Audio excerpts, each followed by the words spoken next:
Woolich Racing Tuned software is free to download for all customers who have made verified purchases that allow them to flash an ECU. Once your account has been verified, you can go to the Woolich Racing website, log in, and download the software.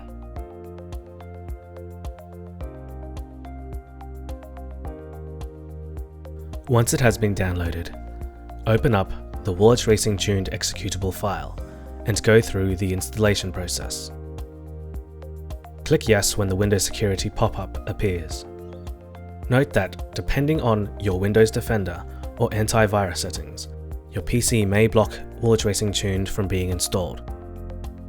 In this case, please go to the link below in the video description and follow the specific instructions to whitelist Woolich Racing Tuned for the antivirus software that is preventing the installation. Once this has been installed, you'll be prompted to log in. The software will then update to the current version. Read through the disclosure statement to ensure that you understand the risks of the practice of ECU flashing.